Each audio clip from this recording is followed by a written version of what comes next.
독서는 습관이다.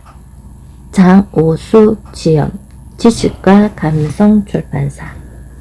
내 인생을 바꾼 한 권의 책, 단언컨대 그런 책은 없다.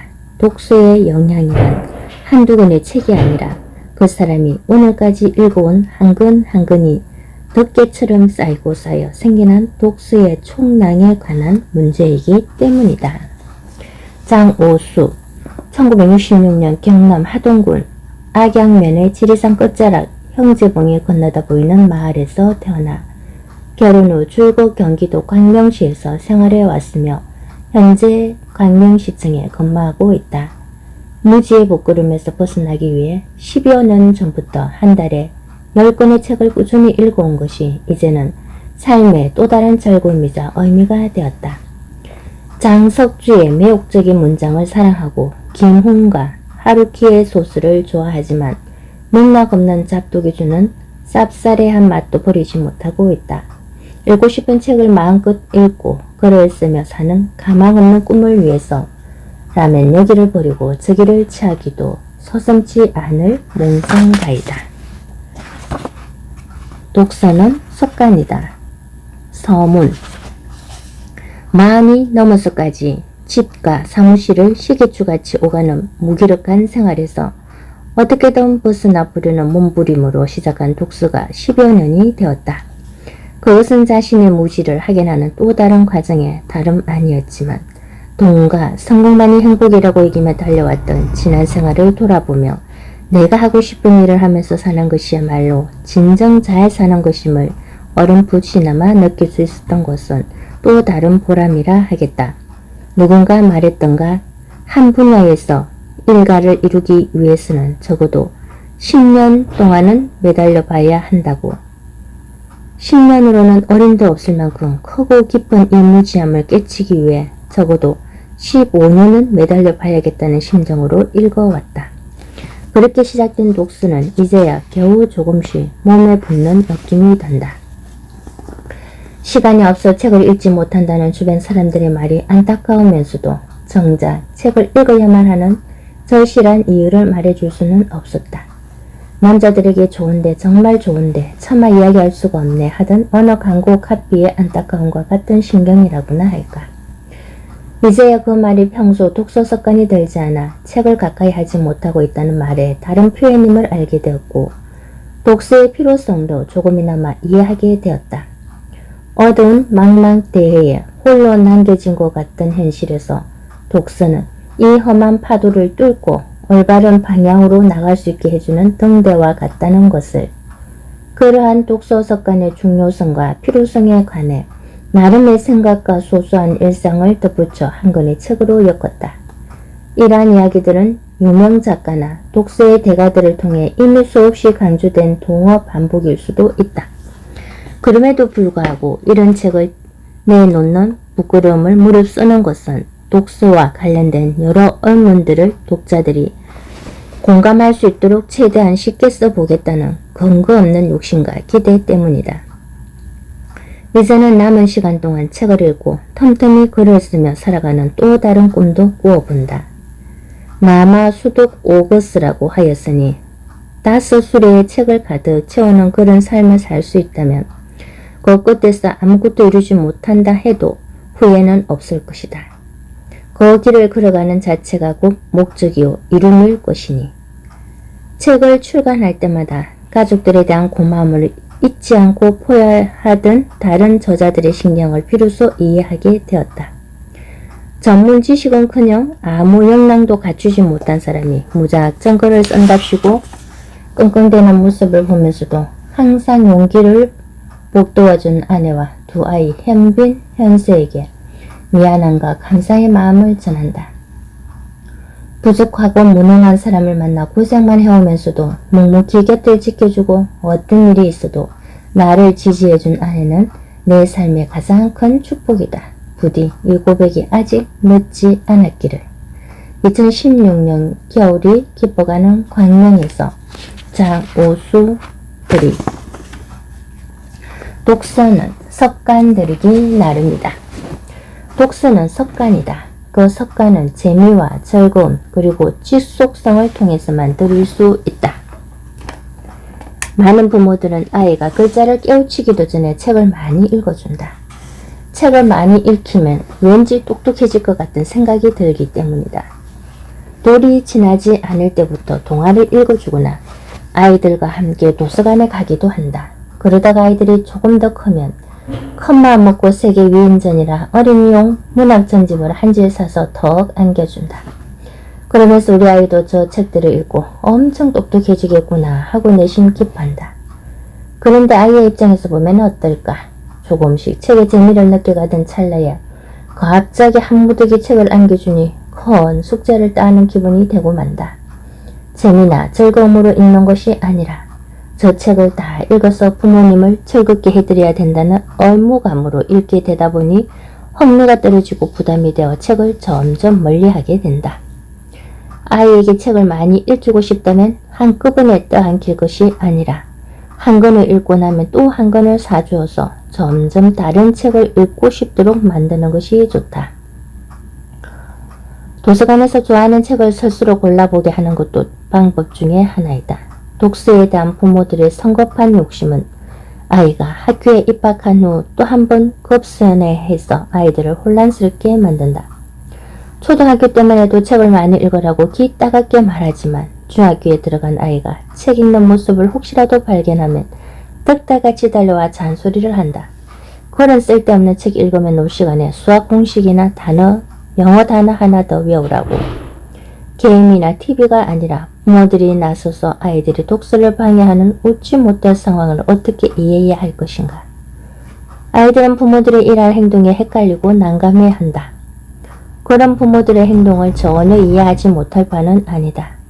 좋은 대학에 입학하기 위해서는 내신과 수능 점수에 집중할 수밖에 없을 테지만 이러한 부모들의 이중적인 행동은 아이들에게 책이 무가치하다는 생각을 얻는 중에 주입시켜 점점 책에서 멀어지게 만드는 한 가지 요인이 된다. 그나마 독서를 권하는 일부의 경우에도 대학 입시를 대비하여 생활기록부에 기록하기 위한 권장 도서가 대부분이다 보니 아이들에게 숙제 하나를 더 내주는 것에 지나지 않는다. 권장 도서라고 이름 붙은 책은 대부분 딱딱하고 재미가 없어 학생들이 많이 읽지 않으니까 억지로 읽게 만드느라 일부러 그런 이름을 붙인 것은 아닐까 하는 생각이 들 정도이다. 치열한 수능 전쟁을 견디고 대학에 들어간다 해도 독서 습관은 쉽게 만들어지지 않는다.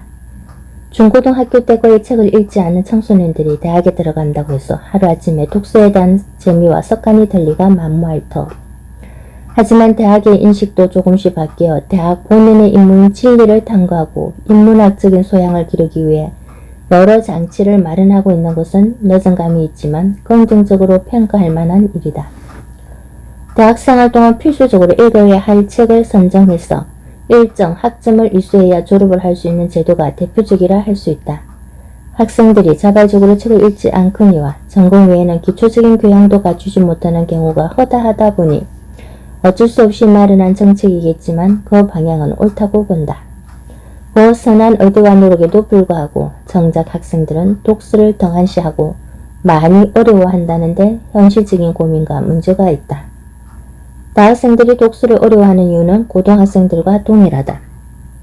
첫째, 취업에 직접적인 도움을 주지 못한다는 인식이 팽배해 있기 때문이고, 둘째, 대학 입시에 매달리느라 수능에 필요한 책 외에는 거의 읽지 않아서 책에 대한 흥미가 떨어졌기 때문이다. 각 대학에서 필독서로 정해놓은 책들이 지나치게 인문학적인 책들로만 채워져 있어 독서 습관이 되지 않은 학생들에게 부담을 주는 것도 문제점 중에 하나다. 그런 책들은 독서 습관을 위한 유인책이 아니라 자신의 인문학적 소양의 부족과 한계를 절감하고 더 자잘하게 만드는 계기가 되지는 않을까 우려된다. 그런 면에서 대학에서 정한 필독서는 고전이나 어려운 책들 위주로 구성할 것이 아니라 학생들이 흥미를 느끼고 쉽게 읽을 수 있는 책들을 섞어보는 것도 고민해 봐야 할 것이다. 학생들 역시 학교 지정 도서만을 억지로 읽을 것이 아니라 가벼운 에세이나 소설로 시작하여 자신이 절개하는 분야의 책으로 점점 시야를 넓혀가면서 책에 대한 거부감을 줄여나가는 것이 중요하다. 그리하여 중고등학교 때 없어져 버린 독서 감각을 조금씩 끌어올리는 노력을 대학생활 동안 꾸준히 하는 것이 가장 필요하다. 대학 졸업 전에 기초적인 소양을 쌓는 것도 중요하지만 잃어버린 독서 감각을 되살리고 그것을 계속 유지하는 것이 우선되어야 한다. 만일 대학에서도 독서 감각을 회복하는 습관을 들이지 못한다면 책에 대한 거부감은 해소되기 힘들고 시간이 흐를수록 더 커질 것이다. 나아가 졸업 후 사회생활을 하면서는 더 큰 어려움에 직면하게 될 것이다. 맡은 분야의 일을 능동적으로 처리하거나 주체적으로 이끌어가는 것은 고사하고 오직 타인이 가르치고 이끄는 대로 살아갈 수밖에 없는 그릇된 토양을 닦는 것이나 다름없다. 그렇게 살아간다면 어떤 일에도 흥미를 느낄 수 없고 그저 시키는 대로 일하면서 먹고 살기 위해 어쩔 수 없이 돈 벌러 다니는 의미 없는 삶이 되고 말 것이다.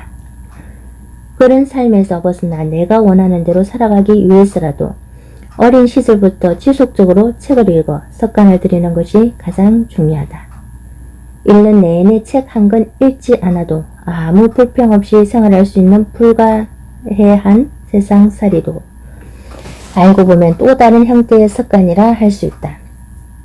먹고 사느라 바쁜 현실과 나태해지기 쉬운 인간 본성이라는 두 가지 이해관계가 절묘하게 맞아떨어지면서 생긴 이러한 습성은 왜 굳이 책을 읽어야 하는지를 되물어 오는 역설적 상황을 연출하기도 한다. 남자는 여자하기 나름? 아니다. 독서야말로 습관들이기 나름이다. 이것은 탤런트 최진실이 했던 유명 광고의 패러디가 아니라 진리이다. 재미와 즐거움을 가지고 지속적으로. 왜 읽어야 하는가? 왜 독서를 해야만 하는가? 라는 질문에 대해 수긍할 수 있는 대답을 내놓기는 쉽지 않다. 그런 질문을 진지하게 해보거나 절실한 필요성을 느껴보지 않았기 때문이기도 할 것이다. 왜 책을 읽어야 하는가? 첫째, 인식의 폭을 확장하기 위해서다. 인식이란 어떤 일을 판단하고 이해하는 일련의 모든 과정을 말하며 그 크기는 내면에 얼마나 많은 언어가 축적되어 있느냐에 따라 결정된다. 언어의 한계는 곧 인간 총합의 한계라고 한 위트겐슈타인의 말 또한 그런 의미로 읽힌다. 학교 교육은 사회생활에 필요한 최소한의 지식을 갖추는 데 있으며 대학 교육까지 포함한다 해도 그 본질은 바뀌지 않는다. 학교 교육에서 얻은 지식만으로는 사회생활을 이어가는 데 한계가 있을 수밖에 없으며 그것을 평생 동안의 자산으로 삼기에는 터무니없이 작고 모자란다. 그 모자람을 보충해주는 것이 바로 독서의 역할이라 할 수 있다. 지금의 모든 교육이 대학 입학이라는 한 가지 목적만을 위한 주입식 교육이요. 대학에서도 취업을 위한 교육이 되다 보니 그 교육이 인격 형성이나 인식의 확장에는 크게 도움이 되지 않는다는 사실은 이제 그리 생소한 일도 아니다. 그렇다면 왜 인식의 폭이 중요한 것일까? 행동은 사고에서 비롯되며 그 사고는 인식의 폭만큼 왔다 갔다 할 수 있기 때문에 인식의 폭이 크면 클수록 그 사람이 사고의 폭도 커져서 다양한 사고를 할 수 있으며 그것이 행동으로 연결되기 때문이다. 반대로 인식의 폭이 좁으면 사고도 좁아져 행동 또한 소극적이고 한쪽으로만 흐를 수밖에 없게 된다. 저장된 인식의 폭이 현저하게 좁고 얕다면 만일 그것을 수량적으로 환산할 수 있다는 가정하에서 스스로 판단하고 결정할 수 있는 능력 또한 떨어질 수밖에 없어 어떤 일이 닥쳤을 때 옳게 판단하는 것이 쉽지 않게 된다.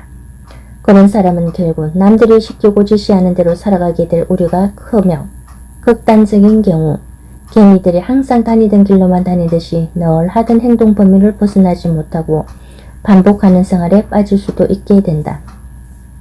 인식의 폭과 깊이가 형성되기 시작하는 청소년기는 특히 중요한 시기라 할 수 있다. 인식은 나팔 모양으로 형성되어 나가는 것이 바람직하다. 한 점에서 시작하여 나이가 들어가면서 나팔 모양으로 점점 확대되어 나가야 한다. 성인이 되어 그것이 능동적인 삶을 살아갈 수 있는 자산으로 삼을 수 있다면 가장 이상적이라 할 수 있다. 학교 교육은 인식을 지속적으로 확대시켜주기에는 한계가 있기 때문에 결국 연필을 깎아놓은 것처럼 지름이 아주 가늘고 긴 원뿔형 모양에 머물게 된다. 나이가 들어가면서 그 한계를 극복하여 인식의 폭을 나팔 모양으로 지속적으로 확대시켜주는 것이 바로 독서이다. 그렇다면 독서가 어떻게 인식을 확대하는 작용을 할 수 있다는 것인가? 그것은 이진경이 말한 이른바 수용 과정이라는 개념에서 찾을 수 있다.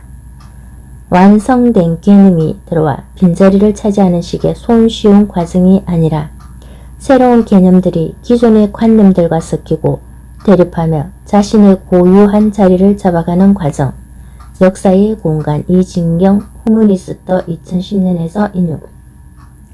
학교 교육은 일방적으로 지식을 주입하는 반면 독서는 받아들여진 지식이 기존 지식과 섞이고 대립하여 자신만의 것으로 재정이 되는 역할을 하기 때문에 인식의 확대로 이어질 수 있는 것이다.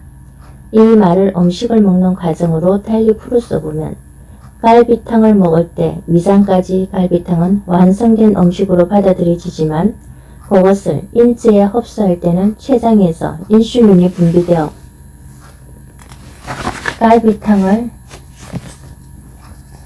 갈비탕이라는 각각의 요소로 분해하여 그중 유용한 성분만을 선별적으로 흡수하는 것과 같다고 할 수 있다. 이것이 바로 독서의 기능이와 학교 교육과의 차별점이라고 하겠다. 둘째, 삶의 길에서 보다 나은 선택을 하기 위해서다. 학교를 졸업하고 나면 무슨 일을 하면서 어떻게 살아야 하는지에 대한 고민을 시작으로 다양한 선택의 기로에 놓이게 된다. 그럴 때마다 어떤 선택을 하느냐에 따라 한 사람의 삶은 천냥지차로 바뀌게 된다. 그런 선택의 기로에서 조금이라도 좋은 선택을 위해서 꼭 필요한 것이 독서이다. 아무 준비도 되어 있지 않은 상태에서 어떻게 살고 어떤 방향으로 나가야 할지 선택의 순간에 직면한다면 어떻게 되겠는가? 그럴 때 당황하지 않고 조금이라도 실수를 줄이고 보다 나은 방향으로 이끌기 위해 필요한 것이 바로 독서를 통한 내면의 연마요 체험이다.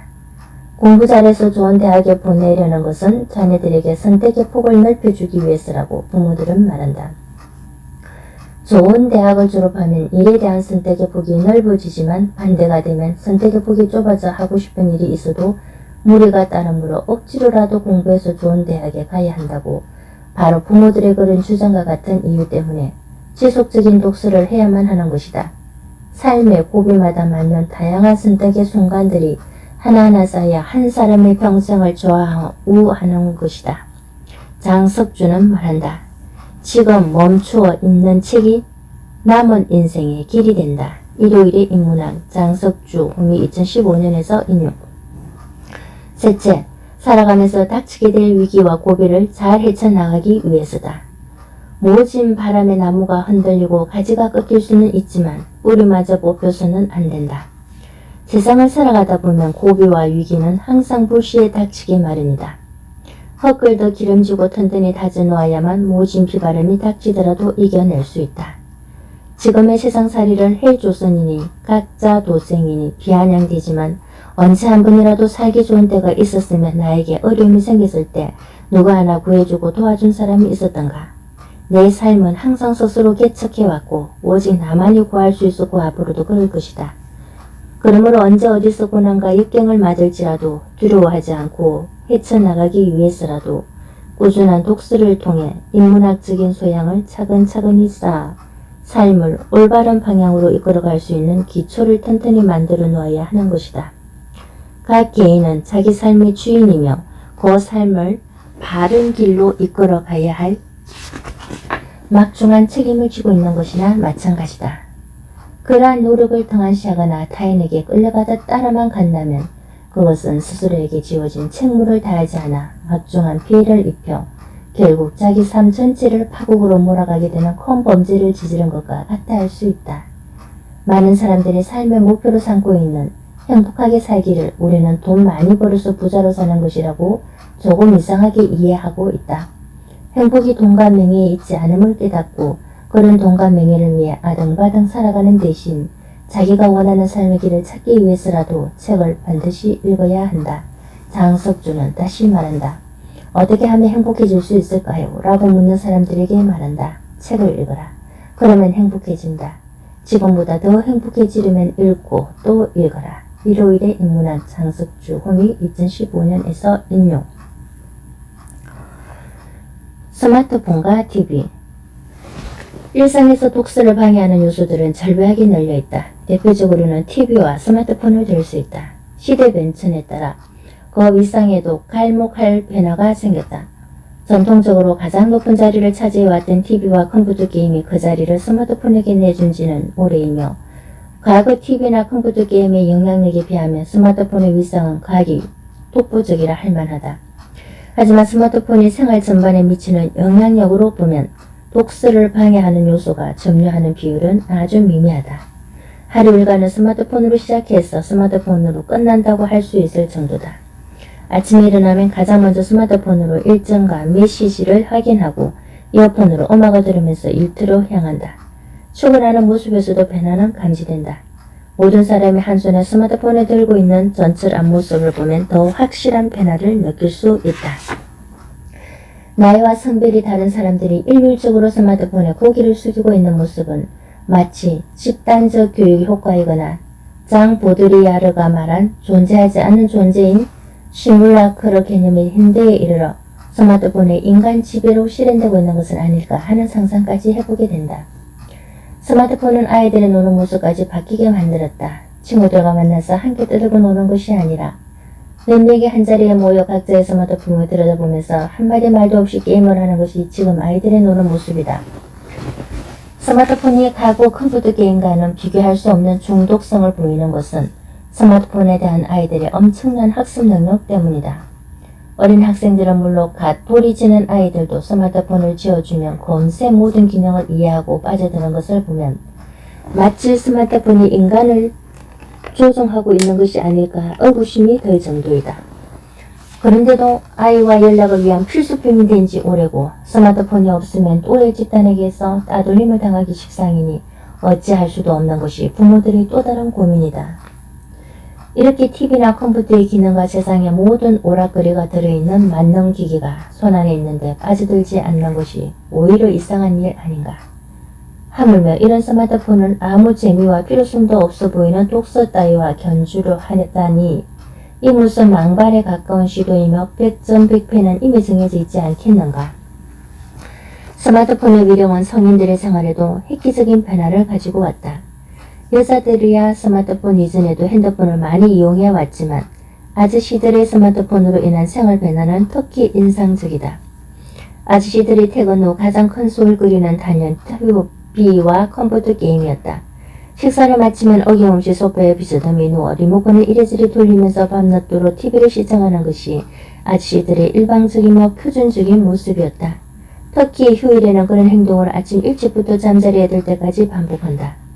마치 오랜 진화를 거쳐 21세기 대한민국의 최적화된 자세와도 같은 그 모습을 지켜보는 부인들이 얼마나 속이 터졌으면 제발 밖에 나가 바람 좀 쐬고 오라고 바가지를 걷기까지 하겠는가. 하지만 근대화의 기수이며 오늘의 대한민국을 있게 한 주역인 아저씨들은 웬만한 잔소리에는 끄떡없는 내공과 한 귀로 듣고 다른 귀로 흘릴 줄 아는 능력까지 함께 갖추고 있기에 꿋꿋하게 그 자리를 사수할 수 있었다. 그런 만고불변의 자세를 하루아침에 바꾸고 컴퓨터 고스톱과 카드 게임마저 끊게 만든 것이 바로 스마트폰이니 그 위력은 짐작되고도 남는다. 처음에는 터치도 잘 못하고 생소한 사용법 때문에 힘들어하더니 아들과 젊은이들 어깨너머로 훔쳐보며 하나씩 배워 마침내 그 속에 있는 미지의 세계까지 개척하기에 이르렀다. 이제는 퇴근 후에 소파에서 TV 리모컨을 무한 반복해서 돌리는 대신 아내의 눈치 볼 필요도 없이 밥을 먹자마자 방으로 들어가 수시로 울리는 메시지는 기본이고 새로 출시한 어플을 시험해보기도 하고 SNS와 밴드를 들락거리면서 댓글을 타느라 잠자리에 들기도 아쉬울 지경이 되었다. 직장에서도 스마트폰 가지고 온 변화는 곳곳에서 감지된다. 사람을 굳이 사무실에 묶어둘 필요도 없고 언제 어디서나 업무를 처리할 수 있게 되었으며 상사들은 스마트폰을 전혀 새로운 방향으로 활용하기도 한다. 나이 많은 상사들은 대개 퇴근 후 집에서도 아이들이나 부인과 어울리지 못하고 특별한 친구들도 없다 보니 스마트폰만 만지작거리게 된다. 그러다 보니 퇴근 후 단체 채팅방을 만들어 직장 후배들을 초대해서 이런저런 이야기를 나누는 유용한 기능을 발견하기에 이런 것이다.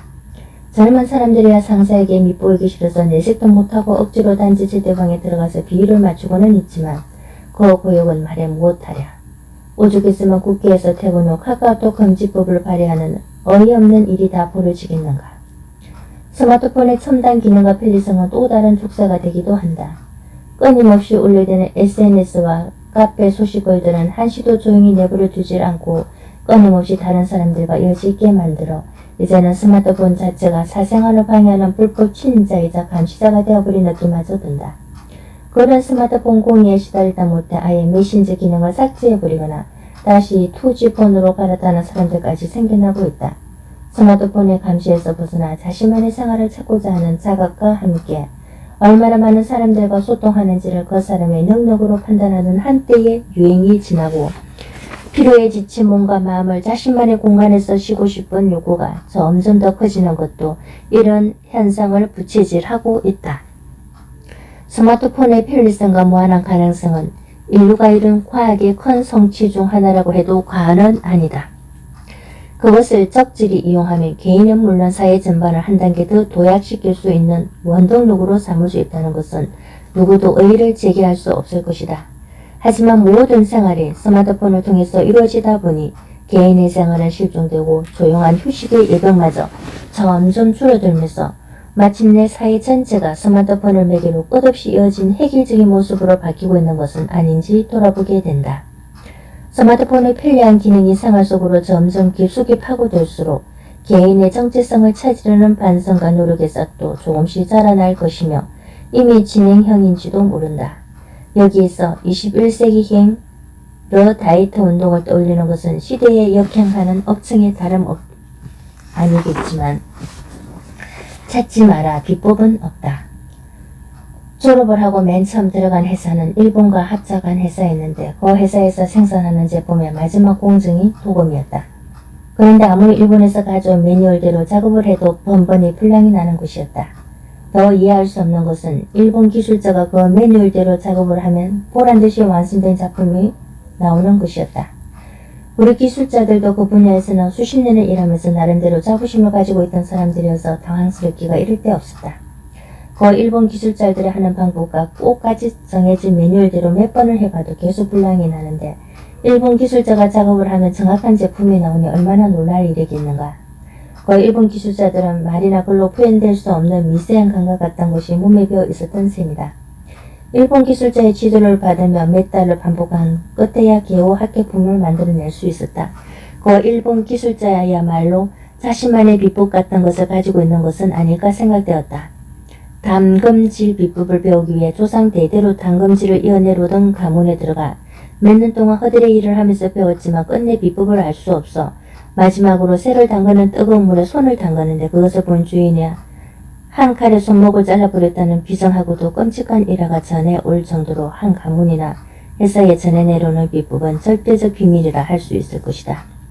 많은 방송에서 소개되는 맛집마다 자신들이 가진 비법은 절대로 알려지면 안 된다는 뉘앙스를 풍기며 방송 카메라를 이리저리 따돌리는 장면을 처음 몇 번은 그러려니 하며 보다가도 그런 장면이 지속적으로 되풀이되는 것을 보면서는 정말 무슨 비법으로 감추려는 것이 아니라 그 집의 음식을 간과하기 위한 교묘한 전략이자 각본대로 연출된 것은 아닌가 하는 씁쓸한 생각이 들 때도 있다. 독서에도 이러한 비법이나 비겁이 있는 것일까? 독서란 행위가 비밀스러운 탐구가 아닌 이상 그러한 숨겨진 비법 같은 것이 있을리 만무하지만 어떻게든 앞서가는 사람들을 따라잡고 지름길을 찾아 빨리 많은 것을 이루고 싶은 욕심을 버릴 수가 없다. 대부분의 사람들이 이때 선택하는 방법은 대동소이하다. 바로 독서법에 관한 책을 사서 읽는 것이다. 내노라 하는 독서 고수들은 보통 사람들이 알 수 없는 나름의 비법이 있었기 때문에 저런 위치에 오를 수 있지 않았겠느냐는 막연한 믿음과 희망으로 이른바 고수들에선 독서에 관한 책을 사서 읽기 시작한다. 부끄러운 고백이지만 필자일시 아직도 그런 비법에 대한 미련을 뜰지버리지 못한 때문인지 책을 살 때마다 독서에 관한 책 한 권씩은 꼭 사곤 한다. 다른 작가들이나 독서 고수들의 경험과 고백들을 참고해서 나의 독서에 도움이 되길 바라서겠지만 그 책들도 따지고 보면 범람하는 자기계발서나 힐링서적과 마찬가지로 자신이 선호하는 방향으로 따라오도록 권유하는 것에 다름없지 않겠는가. 책장을 둘러보니 그런 책들이 어느새 20권이 넘는 것을 발견하고 이것도 하나의 병이자 집착이라는 생각이 든다. 더불어 오래 진득하게 책을 읽는 노력은 안하고 남들이 발견한 지름길이나 방패만을 기웃거리는 모습을 들킨 것 같다. 부끄럽고 민망하기가 이루 말할 수 없지만 아직도 미혹한 탓이요 한참이나 모자라는 하수 중에 하수에 불과한 때문이르니 그러한 책에는 저자가 신뢰하는 독서법들이 상당히 객관적이며 수긍할 수 있도록 쓰여 있어 초심자들에게 독서 길잡이로 유용한 면이 있는 것도 사실이다. 그런데 이런 책에도 함정 예전에 좋다고 하는 방법도 천차만별이요. 사람마다 전혀 다른 방법을 제시하고 있어 몇 권을 읽고 나면 더 머리가 아프고 헷갈리게 만든다.